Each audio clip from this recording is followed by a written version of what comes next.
Hi, this is Dominic Pace, who plays Gecko the Bounty Hunter from The Mandalorian, and you are listening to What a Piece of Junk Podcast.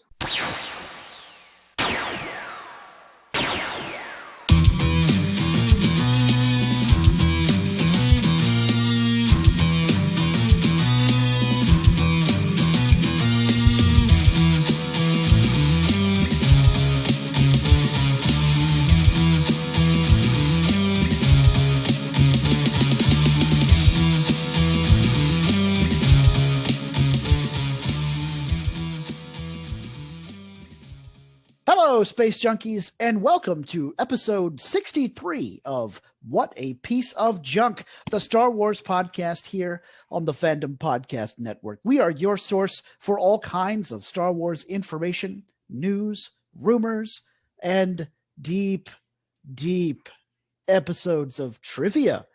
Either the original trilogy, the prequels, Legends canon, the sequel trilogy, and of course, all the fan favorite content out there. We have got you covered. So please make sure to stop over at your local cantina, grab a drink, and cozy up to your favorite alien or droid, and let's get ready to talk Star Wars. I am your agreeable host, Scott Botman, and with me, as always, is my original Wookiee co-pilot, our very own Dave Filcloni, the gooey, chewy man of 1,000 nicknames. It's Nathan Miracle. Nathan, how's it going?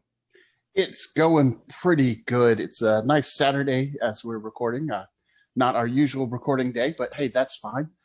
Yesterday, I went back to the theaters for the first time since March of 2020 to see Snake Eyes with some short, bald guy. Yeah, and I was jealous because you were hanging out with other short. Oh wait, no, that was me. That was me. Yes, we had a good time. It was one of those action, awesome ninja battle movies, which was really cool. A little bit more of G.I. Joe in name only for me as a kid from the 80s, but I didn't hate it. I had a good time. I'm interested to see if they're able to expand that universe for a new retelling of the G.I. Joe mythos. But Well, they got to bring back Sergeant Slaughter at least. Totally. And also someone who loves movies and is our co-pilot here on the podcast, it's Mr. Derek Marsh. Derek, how's it going? I'm doing great, guys. It sounds like on a fun Saturday, but a fun Friday night for you guys. I'm not too keen on seeing Snake Eyes. I was waiting to see what you and the rest of the guys were going to come up with reviews. So yeah, at this point, I think I'll just wait till it's free on streaming. So yeah, you can wait to stream this somewhere. The action was great on the big screen, but there weren't any major set pieces like in something like Black Widow or Star Wars where I felt that it needed to be seen on the big screen. Slight was spoiler. Some cool duel fights? There were some fights? excellent sword and just actual ninjutsu duels. Plenty of martial arts action in the movie. Some good car chase scenes. And I will give a slight spoiler for G.I. Joe here. G.I. Joe Snake Eyes here. There's a cool scene where Snake Eyes has to go through these trials to prove his worthiness, and he has to fight actual giant snakes. And I mean giant snakes, like the kind of anaconda or python that Conan the Barbarian had to fight. And at first, it kind of took me out of the movie because it was a little incongruous with the somewhat more realistic tone of the film up until that point. But then after that, everything got real fantastical. So the giant snakes, fit in with the overall atmosphere. But we're talking like big enough to eat a car almost. Interesting. So yeah. Okay. But so today, guys, it is National Day of the Cowboy. And I know that obviously Nathan's favorite cowboy is going to be Dave Filoni himself, but I'm not going to let you guys pick that because you could pick him. You could pick obviously Robert Rodriguez because they all love wearing hats. Mm-hmm. So actually it's going to be, who is your favorite character that you think would be great in a Star Wars, obviously the Star Wars universe, their favorite character that would be a good Western, get their own Western style Star Wars movie or, TV series besides Mandalorian because, he's already got his own. So I'm going to let Scott and go Boba first. Fett because we already know Boba Fett's getting one. I'm going to let Scott go first so he can take the obvious Cad Bane. Well, I mean, I wasn't going to say Cad because I wanted you to have him since he's an animation original guy and, it's the whole Dave Filcloni thing. For me, the answer is, let's see, who do I think would be good in a Western that is a Star Wars character? And he's got to be a cowboy style. Doesn't necessarily have to have a hat, but I mean, that obviously does help. But he can either ride, some type of animal, be a gunslinger. I'm gonna go with Quill from The Mandalorian because he loves riding blurgs. And he's very much the crotchety old man living out as a hermit in the desert, So Quill would be great. A Quill prequel? Yeah, a Quill prequel where he has to make his way in the desert.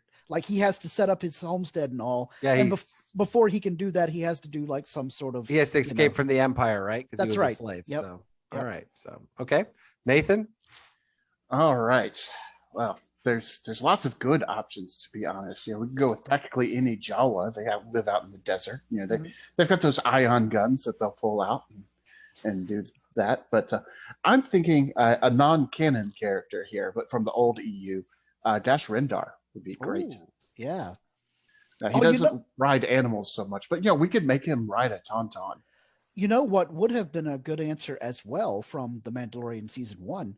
Any random Tusken Raider, because they took on a much more Native American feel there in The Mandalorian with the sign language and the guides in the desert. And and obviously the beginning episode 2 as well. Mm-hmm. Yeah, which means we season can pick, 2. I'm sorry. Yeah, we can pick practically anybody that we see in Jabba's palace, and have them interact with the Jawas and the Sand People in that manner.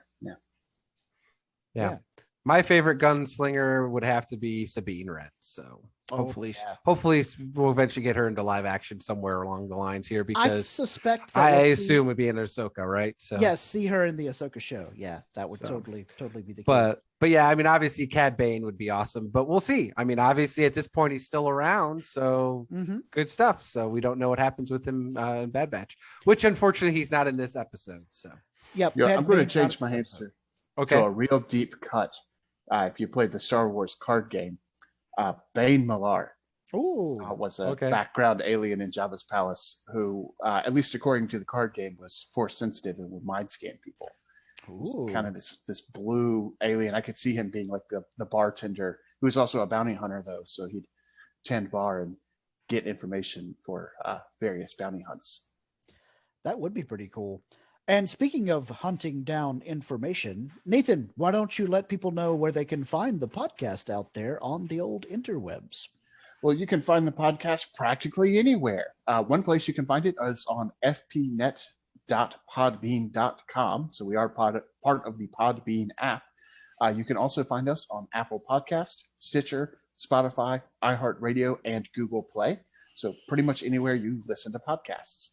You can find us on Facebook at What a Piece of Junk, a Star Wars podcast, or you can email us or contact us on Twitter. Email at whatapieceofjunkpod@gmail.com, Twitter at WhatWars, or Instagram through the Fandom Podcast Network.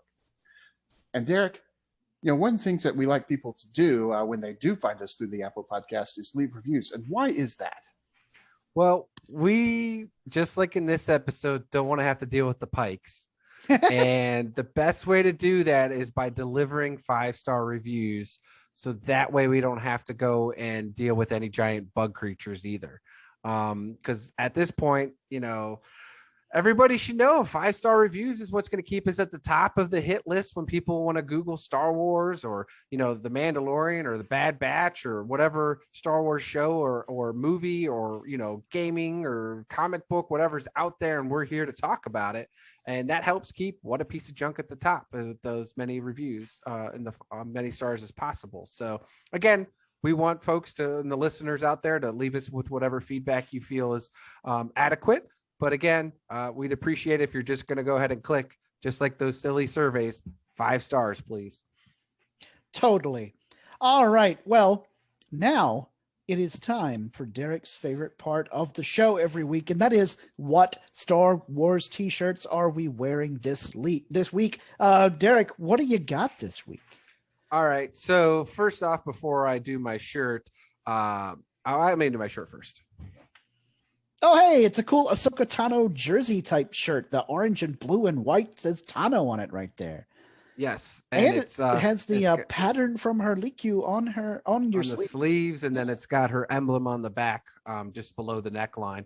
So this is what you get from Her Universe. This is one of their most popular Ahsoka Tano shirts, and just wanted to wear it because yesterday, for Comic-Con this weekend, obviously being the online version, it was Ashley Eckstein's virtual, the virtual meet and greet. No, not the meet and greet. The for apparel, the show, fashion show. Yes, thank you. I was trying to think of the F word. There we go. A whole different F word. So yeah, it was the virtual fashion show. They were planning to actually do it last year, but obviously when everything got scrambled with COVID, and then they were pushing stuff back, and they still ended up doing some Comic-Con stuff virtually, but they ended up having to cancel her show. So this is the first year she got to do the actual fashion show virtual, which was super exciting. If you follow her on Facebook or Instagram and all, they post a lot of really cool products out there. It wasn't just strictly Star Wars, but there were some really cool Star Wars looking ones. There was stuff from all the different Disney products and some other sci-fi stuff. She does, not just Disney. I mean, she does Harry Potter stuff. She does some of the Cartoon Network items. So really, really cool stuff, and just wanted to kind of show again support, especially for one of our favorite voice actresses out there. Yeah, Nathan, what shirt do you have on? Well, I don't know how I missed the fashion show. I didn't even know what was going on, so I'm going to have to find that. But I am also wearing a Her Universe shirt. This is one of my favorite shirts that I got from them. It is my Rex shirt with the tally marks and the Rex helmet marking on the back. It's just so comfortable. It is really one of my favorite shirts. Yeah, it looks awesome. Scott, what shirt are you wearing today? So I am bucking the Her Universe trend. My shirt's actually from Heroes and Villains, but it is a very appropriate to our discussion about the Bad Batch, a Wrecker t-shirt from Clone Force 99 themselves. It has Wrecker's distinctive helmet with the teeth painted on it and the numbers 99 in Arabesh on his helmet, front and center on the shirt. And then in an archway of words across the top in Arabesh, it says, "Let's get to work," which is, of course, what the Clone Force 99 would occasionally say when they go to fight the Clankas. And then over on the sleeve, the right-hand sleeve, it has a skull with 99 underneath it. And it's a solid black tee. One of the only solid black tees that I actually enjoy wearing, because like Nathan's shirt was, he's talking about him there, it's a very comfortable shirt. And I plan to wear this to the gym someday soon to lift weights in, because I think it'd look cool to try to get buff like Wrecker while wearing my Wrecker t-shirt. But one of my most enjoyable things about this week's episode of the Bad Batch was the way Wrecker was dealing with all those bugs. So we'll talk about that more when we get to that segment. But if listeners would like to get their own cool Star Wars related t-shirt, you can check out our TeePublic store for the Fandom Podcast Network. Just head over to teepublic.com and search up Fandom Podcast Network, and you can find t-shirts for What a Piece of Junk, or True Believers, or any of the other awesome podcasts that we have on the FPN. And not just t-shirts. You can find sweatshirts, hats, mouse pads, iPad cases, all kinds of stuff like that. And if you want a cool geeky shirt, please check out geekypockettees.com, which is supported by our very own fan, Terry Roberts-Lee, and she makes pocketed t-shirts that have geeky fabric for the pocket, like Harry Potter, Star Wars, Marvel, and all sorts of other geeky interests, including Doctor Who. All right, guys, I'm going to head over to the bar here on Ord Mantell, grab a drink that hopefully isn't infested with bugs, and see what I can find as far as the most recent Star Wars news and rumors. All right, I'm back. This week I am drinking some beautiful Baja Blast. I still have a few more 12 packs to go through before I am out for the summer. But I have finished off the box that Joseph bought me for Father's Day. But luckily, I was able to find some more in the Charlotte area now that we're on into the heart of the summer. Nathan, yes, Derek? I was going to say, actually, because you're drinking in a mason jar at first, I thought you were drinking some moonshine. It's green bantha juice. Yeah, there we go. This is a This is a Captain Hauser Memorial Ale. There we There you go. You can't be a memorial ale. He's not dead. Sure, he's not. Well, everything's in the past in Star Wars, so everybody's dead, right? Except for Palpatine. I mean- He's probably got a clone somewhere in today's world. Yep, Palpatine Yeah. always lives. So Ming the Merciless never dies. So Nathan, I noticed that you've got a libation for tonight's session. What are you drinking there? Nothing too fancy this time. I have the good old Dr. Pepper. It is 10, 2, or 4 somewhere, so it is time for one. Excellent. And that's what I have today. And Derek, I guess you've got the old H2O? yeah, the usual H2O flavored with some Kool-Aid. Oh yeah. Derek is literally drinking the Kool-Aid. Good times. Okay, well, I did find some Star Wars news and rumors. I'm going to jump right into the one that I care about the most first. And it was really cool to see on Twitter earlier today, a special, officially licensed, but not necessarily officially canon, Luke Skywalker poster for Comic-Con at Home that you can order from the Comic-Con at Home crew. It is Luke from roughly 1983, so looking like he did in Return of the Jedi at the end. And he is standing next to Grogu. And Grogu is standing there on a little platform next to Master Skywalker. And Grogu is levitating a bunch of pieces of technology using the Force. And Luke is standing beside him, levitating a yellow or perhaps orange kyber crystal. So this is obviously meant to show us that Grogu actually it's a little floaty platform. Grogu on a floaty platform working with Master Luke to build his own lightsaber. Good job, Grogu. Guys, were you excited to see this, and especially after it was, officially a Star Wars piece of merchandise? I'll be honest, I didn't actually see this till this afternoon. So the Ooh. fact that it was on for like 18 hours from yesterday till today, and it didn't pop up on anything until I've finally seen actually somebody had popped up on one of the Facebook groups that I belong to for podcasts, Star Wars podcasts. And I was like, what? So I went and I started following all this stuff and I was like, what the? So I was like, okay, that's cool. And that's when I shared it with you guys. And I was like, yeah, okay. And I shared it to the Facebook group. So obviously now it means at the Galaxy's Edge, they're gonna have to start offering yellow kyber crystals when you build your own lightsaber. Yeah, which in my opinion, they should have been doing that anyway, since Rey's lightsaber's yellow at the end of Rise of Skywalker, but I digress. To be fair, I mean, I would say that's true too, simply because, but I think there could have been some delay with COVID. True. Because that would have been, though they could have had that pre-knowing, right? So yeah. Well, also the guards at the Jedi Temple used yellow lightsabers, and that's been known for years. Yeah, but they don't really have, they only have the four main colors for building your lightsaber. I mean, we all know there's a ton of lightsaber colors playing Star Wars The Old Republic, right? Yeah. So I mean, there's even pink and magenta and white, right? Because Ahsoka's been out forever too, right? Yeah, True. Ahsoka's had white lightsabers for years. And the dark saber, right? They just finally, they actually have it where you can find it in one of the random, like if you buy the Sith holocron or the actual Jedi holocron, where they come with like a random crystal or something in it, you like can randomly find a black one, but it doesn't actually is eligible to use in your lightsaber, other than it just comes up red. It's not actually black though, which is disappointing. Yeah. But yeah, I would think at this point they're going to start offering more than just the general four colors. Anyway, but yes, if you see that Grogu is building a yellow saber, people are going to want to make yellow sabers. That's for sure. Maybe pocket-sized ones too, right? Yes, the tiny one. Yeah, the Yoda's Yoda size. Yeah. But yeah, the poster is really great. It's photorealistic, so I think it was mostly a Photoshop deal. Russell Walks is credited as the photographer or artist, and so.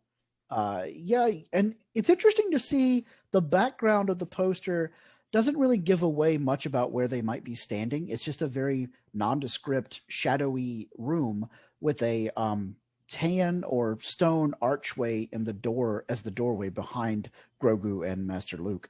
And Luke is definitely wearing the outfit that he had on when he came and retrieved Grogu in the season finale of season 2 of The Mandalorian. And Luke does have his green lightsaber clipped to his belt as he levitates the yellow kyber crystal in his left hand there on the poster. So I happened to see this yesterday. I didn't mention it or research it too much because I wanted to see it more fresh today. The one disappointment I have with it is I don't see the pommel from the Razor Crest. Oh, yeah. I feel like that should be part of Grogu's lightsaber. Yes, shout out to Matt Gilliam on our Facebook group, because he also commented that whenever they're done, the pommel from the shifter on the Razor Crest ought to be the tip, the capstone of Grogu's lightsaber hilt. Yeah, but he might want to rather use it as a weapon, so maybe he wants to keep it loose. Maybe so. He had to do it like Magneto in the old X-Men movies, where he throws the crystal, the lead ball at people and just whips them to pieces with it. Or Yandu, right, with the whistling arrow. With the arrow, yeah, that would be great. So of course, Batman Jose in the background. Yep. So of course, just because it's on a licensed Star Wars poster that's available at Comic-Con at home doesn't mean that this should be taken as a canon moment of, ooh, Luke helped Grogu build a lightsaber. But we don't do that, Scott. We're Star Wars fans. Yes, we always jump to conclusions. So yes, it could very well be some kind of a teaser for the Grogu show, season 3 of the Mando, or the Grogu show, or the Master Luke's Jedi School show, right? I like the sound of that one. If they do a Master Luke, if they do a Master Luke's Jedi training school, I would love to see that be an animated thing, so that we don't have to. Obviously, we'd have to cast a voice actor for Luke, but we wouldn't have to try to CGI somebody's face to make him look like Mark Hamill. No, I want Sebastian Stan.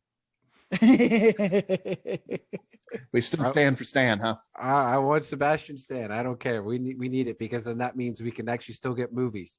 So, I mean, I'd be all down for that. I think Sebastian Stan would do an excellent job as Luke Skywalker. And maybe eventually we'll get that Shadows of the Empire. It's possible. I want him to be able to play somebody with 2 hands at some point, though. Hey, this way though, his left hand wouldn't have to have makeup, just his right hand. Well, I mean, to be fair, I mean, yeah, I guess so. Could you imagine him telling people, "You guys, I'm going to be Luke Skywalker. This is so awesome." And then he gets there for the first day of work, and they're like, "Okay, ready for the cybernetic hand?" And he's like, "No, I'm not here to be Winter Soldier. I'm here to." Oh crap! You guys are right. It's always the left hand too, right? Or no, it's the right hand. It's the right hand for Luke, and left hand for Soldier. Yeah, so at least this way he can now build up his left hand again, right? Because probably his right hand's too strong, like he said. No, he'll be telling people at some convention, actually, I was going to be Luke Skywalker, but in a weird twist of fate, my right hand is allergic to all the latex makeup for the cybernetics, whereas my left hand is not. So I just couldn't do it. Oh, well.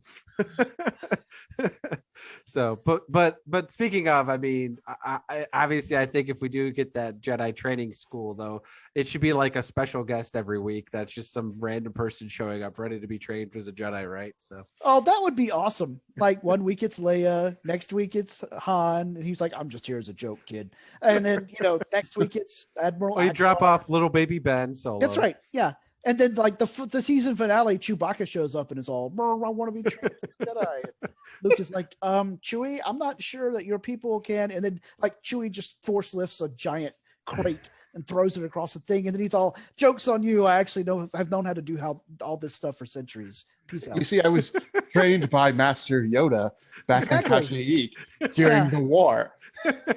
What do you think was happening? Why do you think Yoda had such good relations with the Wookiees? He was there training me the whole time. Well, he's gonna be like he's gonna be like Yoda rode my back first. He comes walking in while Luke is in the middle of some lecture, and as Master Yoda always told me, blah blah blah. And Chewie's like, which translates to, "Yoda never said that." But yes, no, I mean, obviously, like I said, we've talked about it. I'm all for more Grogu, but just not in the Mandalorian. Yeah. I would love to see a show that is, centers around Grogu's adventures now that he's training. And hey, that could still happen. I think it might be a few years, but yeah, it could so totally happen. Speaking of things that we might have to wait a few years for, and already have been waiting a few years for, the next piece of Star Wars rumor that I got this week from the bartender was that we have casting for live action versions of Ezra Bridger and Grand Admiral Thrawn from Star Wars Rebels. Please take this with a heavy grain of salt, because this is a rumor that has sort of been floating around for a while. But guys, but they're saying they actually got casting confirmation now. Right. So the casting confirmation, according to LRM Online, is that Mena Mossad has been cast as Ezra Bridger, and Lars Mikkelsen has been cast to portray Grand Admiral Thrawn. Now, one of the things that immediately jumps out to me as a sticking point about this casting rumor is Mikkelsen is, of course, the voice actor for Thrawn, right? Yes, that is absolutely correct. And it is rare for a voice actor to make the transition into live action. So obviously it could happen, but it doesn't happen often. Yeah, there was some talk when we first found out that Ahsoka was going to get to live action as to whether Ashley Eckstein should be the live action Ahsoka. And I would have been fine with that, but obviously it didn't actually happen. Yeah. So just because somebody has been the voice actor doesn't mean that they should automatically be the live action actor either. That said, looking at his picture, I can see him being Thrawn. So... and of course, Derek, like I just said, it's rare, but it does happen. And in the case of Star Wars, it's already happened with Bo-Katan. Yeah. That was my biggest thing, because I think you can do a lot with makeup and CGI to get Thrawn to look just right, but it's the voice, right? And one of the things I appreciate about Rogue One, of what they try to do with, Grand Admiral or Grand Moff Tarkin, and watching it, you can still tell it's CGI, but I think, as we've gotten a little bit more accustomed to it, and again, that's still early technology of what they've been doing this way. So who knows, as they continue to do the de-aging CGI with actors and stuff. Obviously, they haven't got to the level to be able to turn Mark Hamill into 1980s Luke Skywalker again. Right. But for the most part, though, we would say that the animation from that was pretty fantastic at the end of season 2 of Mando, and again what they did with Rogue One. So, but yeah, just the voice to me is what drives Thrawn. I've loved what they've done in the books over the years. And as of the audio books, I should say, and then bringing him to live action in Rebels was fantastic. So getting this, I think, is the right fit.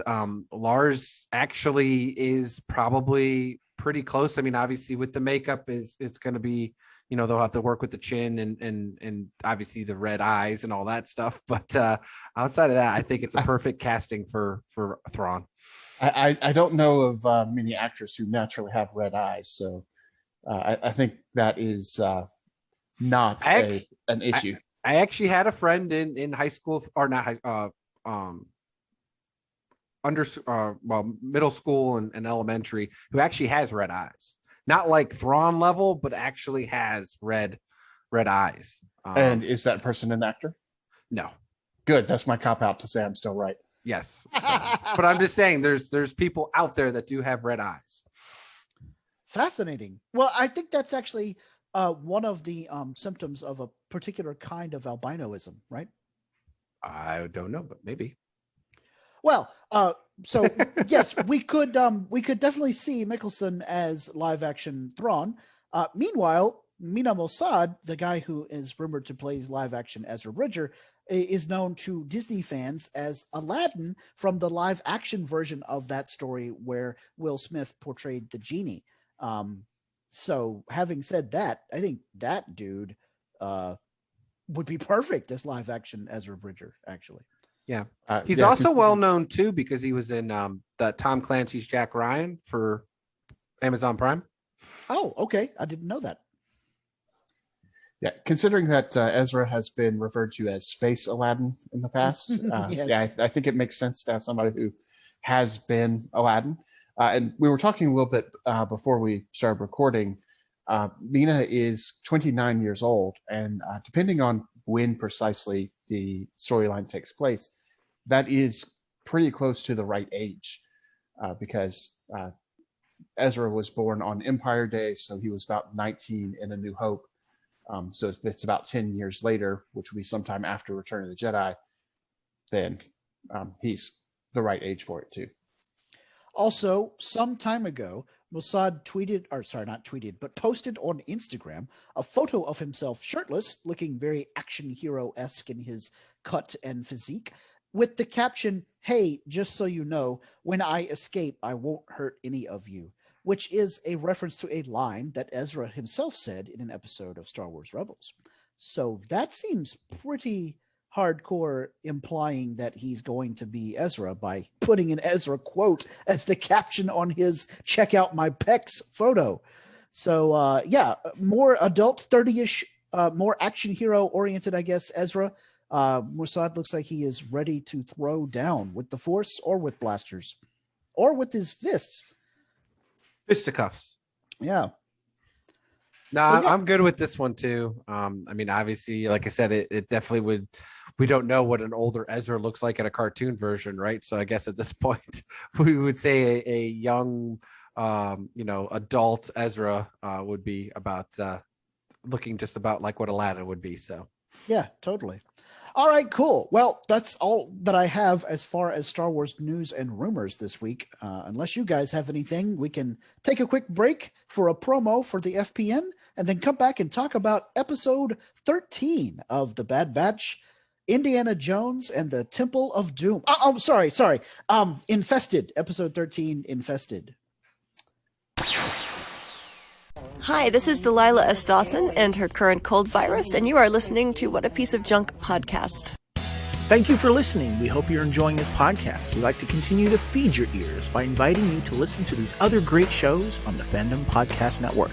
It starts with our flagship show, Culture Clash, discussing the latest in entertainment pop culture. Bloody Kings, Immortals Take Notice, our show covering the entire Highlander universe. Couch Potato Theaters, where we celebrate our favorite movies. Time Warp, the Fandom Flashback podcast discussing a year in movies and our favorite retro movie and TV pop culture topics. Good Evening, discussing all things Alfred Hitchcock. Union Federation, our Star Trek and Orville show. Hair Metal, the 80s and early 90s rock metal podcast. Type 40, our show covering the time-traveling Doctor Who universe with host Dan Hadley. Lethal Mullet, an 80s and 90s action film podcast with host Adam P. O'Brien. Also, check out the Lethal Mullet Network for more great podcasts. What a Piece of Junk, a Star Wars podcast with hosts Scott, Derek, and Nathan.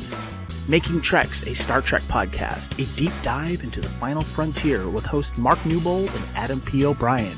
And check out our newest shows, The Fandom Show, our monthly Fandom Podcast Network live YouTube exclusive show about the month's hottest topics in fandom, and the FPN True Believers MCU podcast, discussing the Marvel Cinematic Universe and the related Marvel television and streaming MCU universe, including the connections to the original Marvel comics.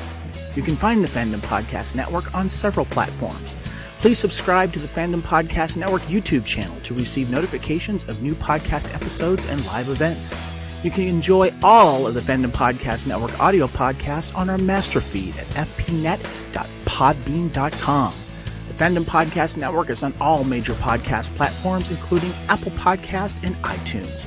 You can find the Fandom Podcast Network on Facebook. You can email us at fandompodcastnetwork@gmail.com. You can also find the Fandom Podcast Network on Instagram at Fandom Podcast Network and on Twitter at FanPod Network. Thank you for listening, and remember, respect others and enjoy your fandom.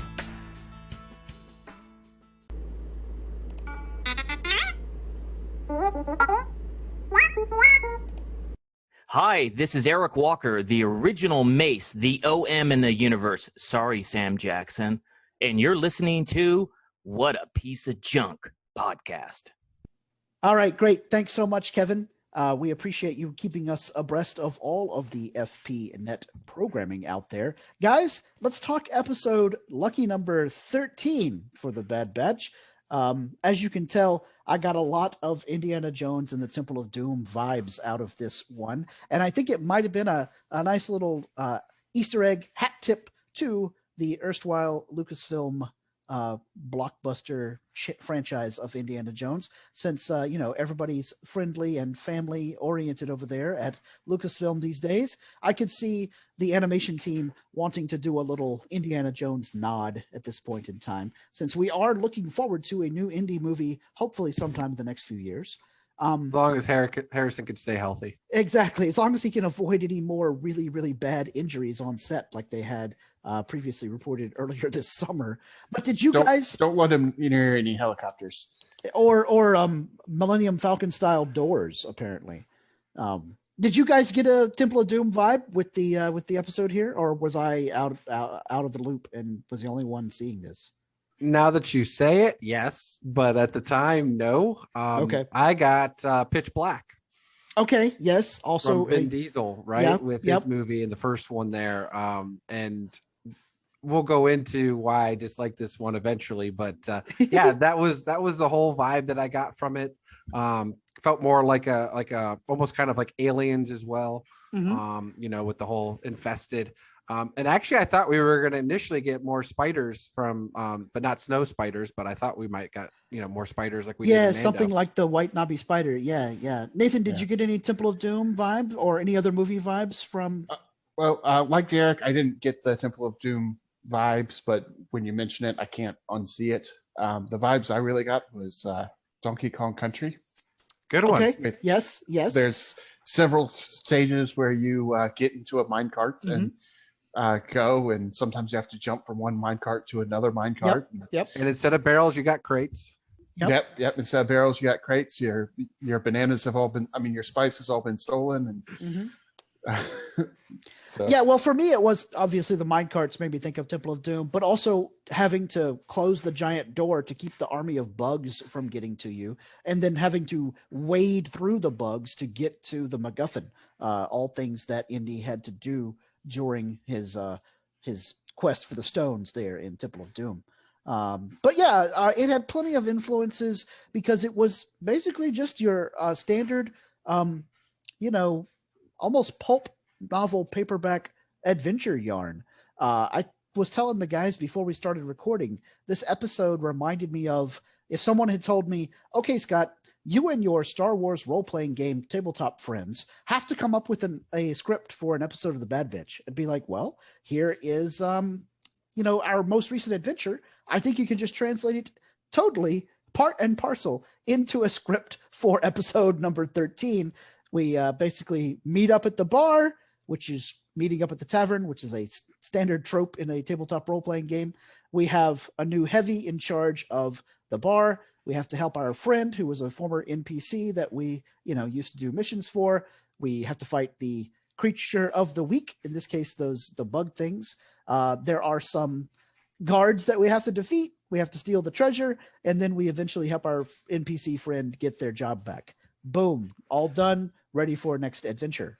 And you also missed that the big barbarian is also afraid of bugs. Yes. Wrecker is also afraid of bugs, which was all right. That's a great segue into our usual 5 questions. Question number 1, I'll kick it off. What did you like most about this episode? Well, I wore my Wrecker t-shirt for a reason to record tonight. I loved Wrecker in this episode. He was the big muscle. He was saving the day, but he also had a hilarious comedic relief moment where he was freaking out about these bug things. Nathan, do you happen to have handy the name of the insect species that I do not, actually. Okay, I'll look it up real quick while you let people know. So Wrecker was my favorite part of this episode. Nathan, what was your favorite part of this episode? Well, this may speak to how much I'm not a huge fan of this episode. But my favorite part of this episode were Cliff and Norm, or at least their stand-ins, Bolo and Catch, the Authorian and the Weekend. Yes. With their also very much a tabletop role-playing idea of we're going to distract the bad guy by stealing his pet. I could totally see that being the crazy off-the-wall idea that somebody throws out there and everybody else in the party goes, yes, let's do that. And the person who threw it out is sitting there going, that's insane. Why? Like, I just said that as a joke, but okay, we're going with it. So seeing them pull those shenanigans, and quite poorly, because I mean, why not just keep going? I didn't quite understand that. Just let's stand here so that the bad guys can catch us too. They were my favorite parts, but that doesn't necessarily speak well for the episode as a whole. Derek, what about you? Well, mine kind of goes with yours. It was that we got a whole bunch of Sid. And we got Rhea Perlman, a lot of it. I mean, that was nice. I mean, we got to see Sid in action, right? I mean, it's not like she was just a Trandoshan, probably someone in her prime that probably used to do a lot of adventuring, right? The fact that she keeps making fun of Wrecker, right? Like, oh, you big wuss, hang on there. Don't freak out on me, right? So yeah, I think that was probably my favorite part or parts of this episode, was everything with Sid and just having Rhea Perlman, finally, get more than just a 2-second line in most of the stuff, but really enjoyed that. Unfortunately, though, she happened to be most of her action or most of her stuff in this episode. Yeah. So the Creeksters are called Erlings, IRLINGS, Erlings. And Tech is the one who figures out that they are sensitive to light, which is like their little coup de grace against the bugs. Did you guys notice that the first time around, when they accidentally woke up the bugs and they were flooding up toward the minecarts, that Tech figured out that the flashlights bothered them, but what he said was, they're bothered by the lights. Use your torches. Torch, of course, being the British slang for flashlight. He certainly has a bit of a British accent, Tech does, and Omega has the vaguely Australian or New Zealand accent, like some of the other clones. Did you find it interesting that he used the British slang for flashlight, or were you expecting that because, there's a quasi-British thing in Star Wars? I didn't even catch it, to be honest. Oh, okay. All right. I did catch it, and normally I think of that as being a British thing because the Chronicles of Narnia that I read as a kid was the first time I saw the word torch used in that meeting, and I was trying to figure out why they were talking about these electric torches. Right. But it's actually also Australian slang for flashlight. Okay, well then that's in keeping with the whole idea that all the clones are copies of Jango, and Jango is essentially Temuera Morrison. Bossy. Yeah, he's basically Tim Morrison himself. Yeah. So because of that, it didn't throw me out or anything. I heard him call them torches. I'm like, okay, that's cool. I didn't find that unusual at all. All right, cool. So question number 2, Derek, I'm sure you've got plenty of ammunition here. What did you dislike the most about this episode? I disliked it because it was so inappropriate at this point in time to be having these one-off episodes that just didn't do us any good, right? I don't think there was anything in here that was character building for our Bad Batch, right? Like I said, we got a little bit of Sid here. We got a little bit of, here's some stuff in the expanded universe, or, the universe expanding itself here with some stuff, I guess. And obviously, I guess we found character development record that he's afraid of bugs. But outside of that, I mean, it was just a total letdown to go. Like, I would have, again, preferred a whole nother episode dealing with the whole Ryloth situation. I would have rather just not even do anything with the Bad Batch. Let's go follow Cham, Syndulla, and Hera around again, right? Where are they going? What are they doing now? Or, put a bit more meat and potatoes in episode 11 and 12 to make it three episode arc to lead us straight into 14, 15, and 16. Because at this point, like, Crosshairs, what are you doing? Yeah. Like, they literally have a whole 2-3 days plus whatever time in between and after we're going to get here that, like, you immediately know to hunt them down. They just literally left. Like, what are you doing? Right. Like, you're not getting the mass and army. You probably get like a henchman of 6 to 12 people. Go get them and go. Let's go. What's going on here? Yeah. So just this whole thing just felt out of place.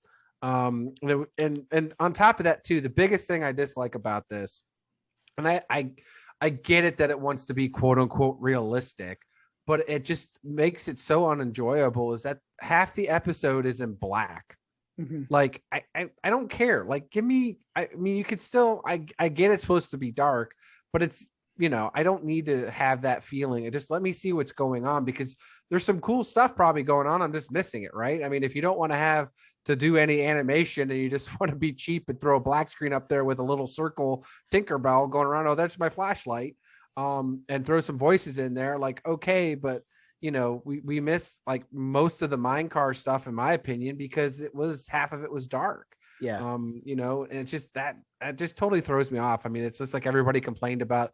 Not that I watched that season because everybody complained about it, but the Game of Thrones episode that was all pretty much in darkness, right? It was supposed to be at night and it was all pitch black, and everybody's like, what the heck is going on? And I just hate that when it comes to those, especially in a cartoon like this. Like, what's the point? And then overall, just we'll go into it in question 5. And you know why I'm just, again, why this episode just irks me enough. So Nathan, what can you add to my stuff to make it sound even worse?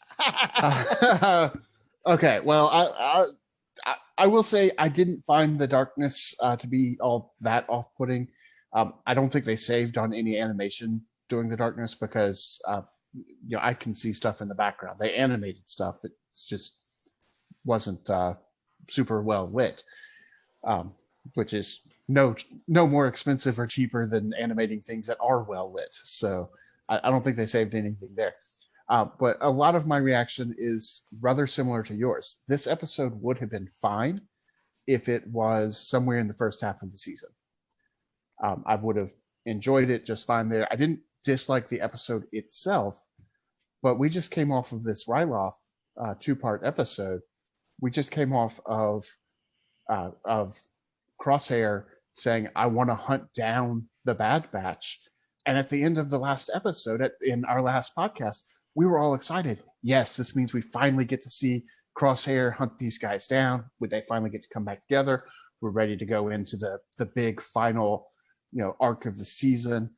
And that just didn't happen. Yeah. I think one change could have saved this episode, and that would be if they failed. If they didn't get the bar back and Sid had to go with them and there was an actual consequence. But by the end of the episode, they got the bar back. The only consequence was they had to, you know, take out all the dead bodies. So, and they lost a pet. Well, but they didn't have that pet in the first place. Yeah, I know, but that was just the thing. This is the pet. I'll get into the pet on the next question, but yeah, that's my biggest dislike about this episode is it's a letdown from the Ryloth. You know, we were gearing up to go into the big end of the season, and this just wasn't it. Well, and to also echo it too, it's like at least the other missions felt like they were having something to do with the overall universe, the galaxy. They had better impacts. Like they were saving the important people of these planets that were being subdued by the Empire, right? Here we just have a bunch of, you know, squabble with, you know, mercenaries and pirates and, you know, gangsters, right? Like it didn't matter one way or another. Right, which again, I think I would be fine with if this was maybe the 4th or 5th episode. Yeah. And they'd work with Sid just a little bit, but not a whole lot. And, you know, they were willing to just, you know, throw Sid under the bus and say, well, you know, her place got taken over. She's probably dead. Let's go. And only by chance of Sid, you know, showing up and stopping them did they actually get into the plot. And to me, this would have made it better for the Bad Batch to have paid off Sid's debt rather than Omega's cheap stuff of just playing some Hollow Suite. Oh yeah, if Sid said, "Hey, if you do this, it will pay off your debt." Well, yeah, just simple. Yeah, the fact she's like, "Hey, you know, after they got it back for her, you know, the bar, they, you know, they could have she's like, okay, now you know, you paid off your debt. Thank you guys. You know, like that to me would have been better than, like I said, Omega just doing some Dejaric hollow table. Yeah, and doing it kind of off screen. Yeah, I agree. So, Scott, after Derek and I have Beat up this poor episode. Lambasted this episode. I will pick up the scraps left over from your destroying of episode 13 and say that my major complaint is that actually the nitpickiest of nitpick, but it still bugged me. At the end of the episode, the Pikes didn't kill Duran. They just chopped off one of his horns. And now, at first, when I saw a one-horned Deveronian, it was cool. But now it seems like every Deveronian ends up losing at least one, if not both, horns. Over in Star Wars Rebels, Vizago is missing a horn. In The Mandalorian, Berg loses horns when the door closes on him on the prison ship in season 1 when they go and bust out that crazy Twi'lek guy and meet up with Matt Lanter. And then in Star Wars The Old Republic, Galt Renault has a fake horn as a Deveronian that he uses to smuggle grenades and spice and whatnot into situations where he's not supposed to have weapons or drugs. Which is cool, though. Which was cool, but like I said, I'm now to the point where having both horns intact makes you a rarity amongst Deveronians in the Star Wars galaxy because it's just common that every Deveronian loses a horn. It's almost as bad as the Tauren over in World of Warcraft, where just about every other Tauren has a broken horn or tusk of some kind. Anyway. Yeah, and at some point you have to wonder, why do you have these? Like, clearly these are the most brittle and easiest to break things. Yes. They are doing you no good. Yeah. But to be fair, though, if they're anything like real antlers, though, right, they'll grow back. Yeah, but they're not because they don't. Yeah, because Vizago's never grew back, and Galt Renault's never grew back, and I don't think Berg's gonna grow back. But when did they lose them? Right? Did we just see them? Don't know about Galt Renault, but the other 3 lost them as adults. So maybe kids' horns would grow back, but it's like your teeth, right? Your baby teeth, you get adult teeth that come in behind them. But if you lose adult teeth, you got to buy fake ones. Maybe. Interesting. I have to admit, when I first saw Roland in this episode, I wondered if he was actually Vizago.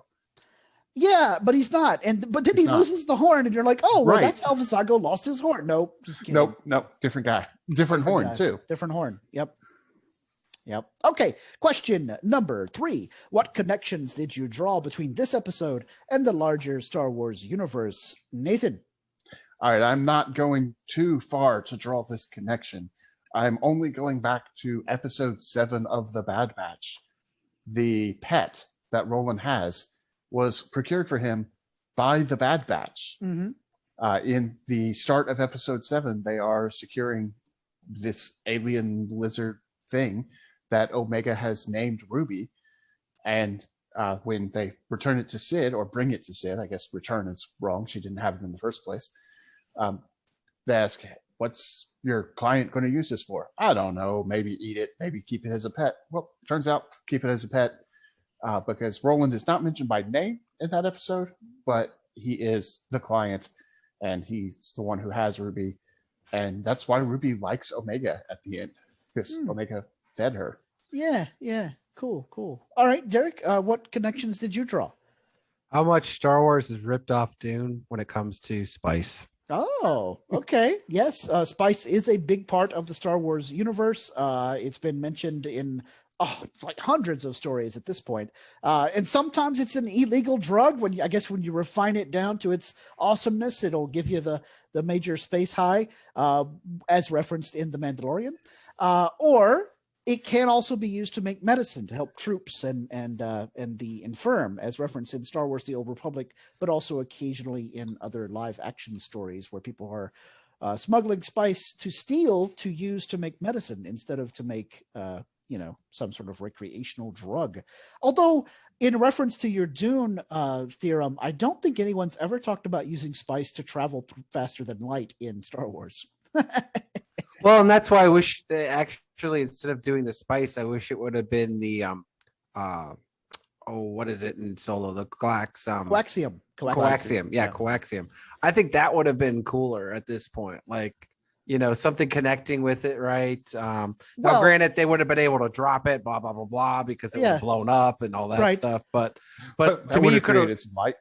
But to me, that would have been cooler than what we got at the end, which is what I thought we were going to get, which was basically a ripoff of Wreck-It Ralph, where they used the blinding light, right? And like I said, aliens vibe, right? We got to nuke them to make sure they're dead. Nuke the entire site from Oregon. Yeah, it's the only way to be sure. Yes. So to me, that would have been cooler, like if it was the quack sodium and we could have just blown them all up afterwards, right? Like one got away. But to me, that would have, at least I would have felt like, because that's the time right now. Everything's going to be, like it would have tied in Solo. It would have made more sense. Like there's going to be this, like this is the big battle for everything, And that if it was coaxium, you still could have had the Pikes show up, because we saw a Pike hanging out on Kessel in Solo with the whole coaxium mine thing. To me, like I said, it's just missed opportunity. Of course, Kessel also has spice mines, and we do know from season 7 of the Clone Wars that the Pikes were dealing in spice with Rafa and Trace. Yeah. So I think the connection to season 7 might be why they decided to go with spice.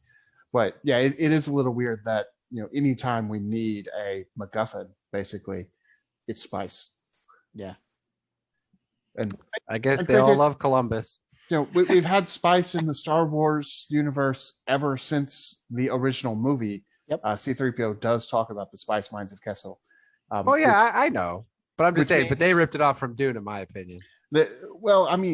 If you look at when Dune came out and you look at when the original Star Wars came out, yes, because Dune came out in 65. Yeah.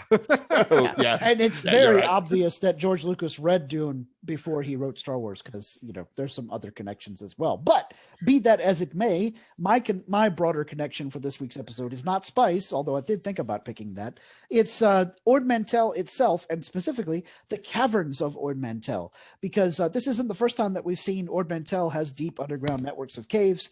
We've seen that in other animation Star Wars stories, but also, of course, in my beloved Star Wars: The Old Republic. When you start a smuggler or trooper character, you begin your adventures on Ord Mantell, some 3,000 years before the Phantom Menace. But even during that time, there's a group, I guess, spoilers for Star Wars: The Old Republic levels 1 through 10.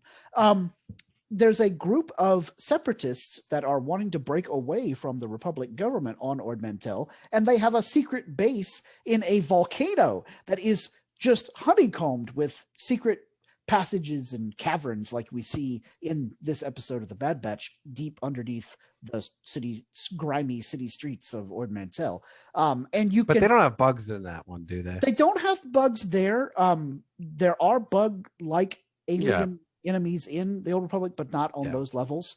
No, they're more like Starship Trooper bugs, actually. And but if you go bopping around and explore the volcano base, if you deviate from the normal path, it's obvious that other people have used these caverns in the volcano long before the Separatists actually got to them. So it's the grand Star Wars tradition of, we just found these Masasi ruins and built our secret rebel base here, but these pyramids were here long before us. Or, hi, I'm Darth Vader and this is my castle. I found it empty and so now it's mine.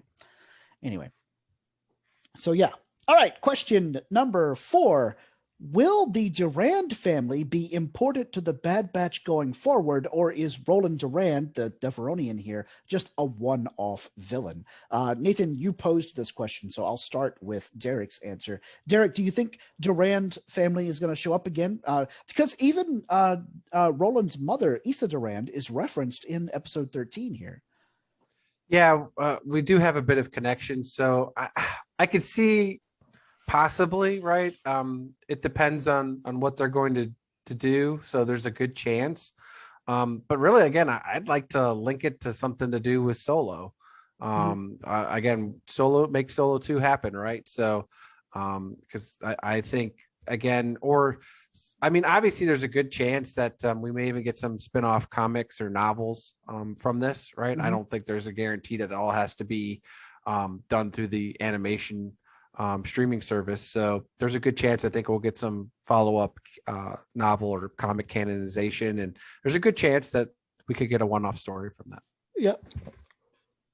All right, Nathan, answer your own question here. Is he a one-off villain, or are we going to see Roland again? I posed the question because I really don't know the answer. I could certainly see him showing up again. He does have the line towards the end, you take what you want. It's the Durand way. It's a tactic my mother has perfected. But I kind of think if we do see the Durands again, it's not going to be Roland. It's probably going to be Issa. It's probably going to be his family, not himself. Roland kind of comes off to me as like a spoiled prince type character. The character or the member of the family that isn't really good at anything. So you give them some job that's out of the way that it doesn't really matter if they screw it up, and yet they find some way to screw it up so badly it affects the rest of the family anyway. Right. So I don't know if we'll see him again, and I really don't know if I care to. I'd be okay if he's just a one-off. Scott, what do you think? Yeah, I'm going to say that I think he is a one-off, and I think he is the Bad Batch's version of Toro from The Mandalorian season 1. Durand didn't get killed the way Toro did, but I think he might as well have with the whole cutting off of the horn. I think that's when he gets back to his people, the Deveronians, and Vanished. Yeah, he's all you're disgraced, you're disfigured, get out. You're persona non grata, you're Deveronian non grata. And so Toro, of course, is the spoiled brat bounty hunter guy that was trying to work alongside the Mandalorian in season 1. And he very much reminded me of that guy, like Nathan said, the spoiled rich prince who is considered the black sheep of the family, but then somehow screws it up bad enough that it affects the whole family. So yeah, I think that's exactly the kind of character Roland was, and this is it for him. We won't see him again.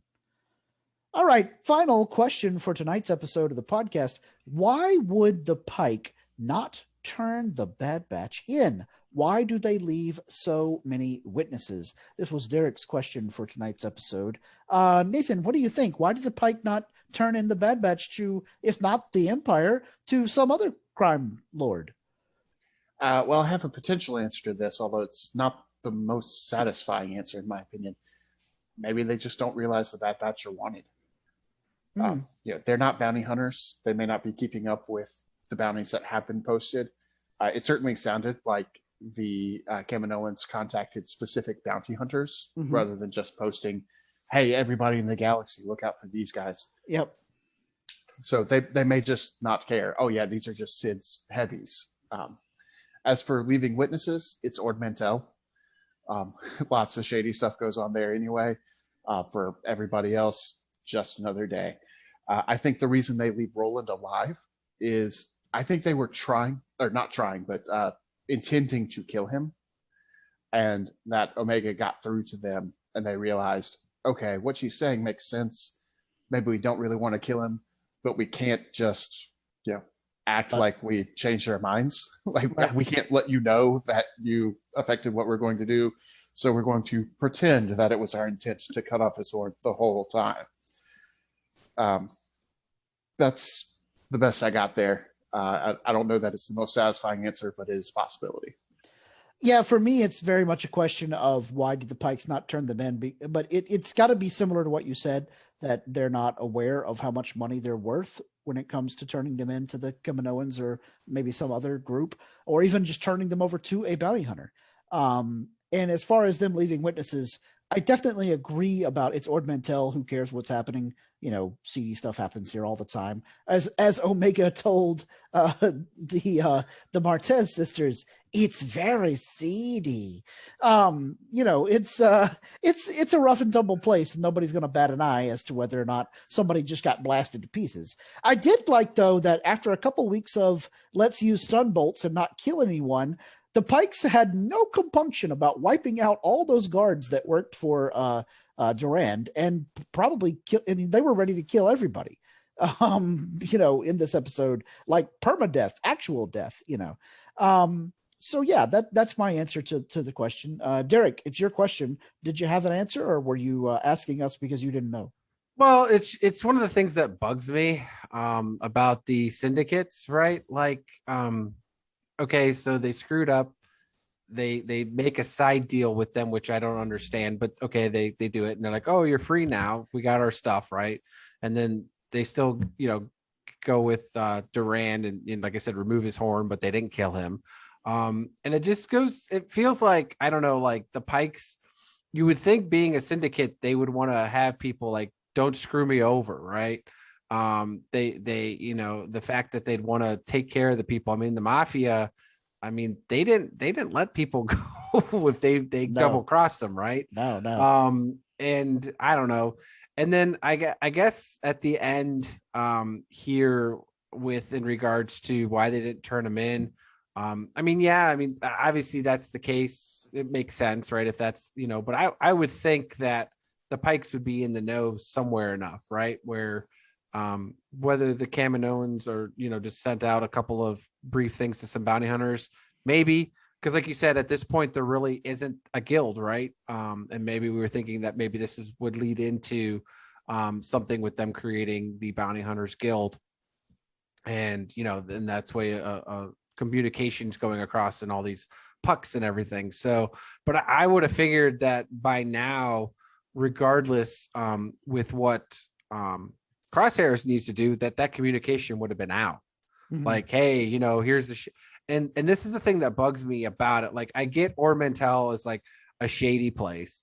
A lot of stuff happens, but the Bad Batch sure as heck go back and forth quite often with all these expeditions unknown that they're doing, walking around willy-nilly, going to Sid's bar, walking in the street. You know, they talk about, oh, don't do any of this stuff, but they keep doing the same thing. Like, Woodwood and Crosshairs be like, we need to go to the shadiest places first to look for them, right? I mean, and it's not like they're on the outskirts of Ord Mantell. I mean, they're in downtown Ord Mantell City, right? So that's just another thing that's bugging me. It's like, oh, we're supposed to be like in hiding and secret, but they're not really trying to do anything with it. At least like in Rebels, at least, there was Lothal, which isn't that popular, but at least they weren't downtown in the city, you know? right.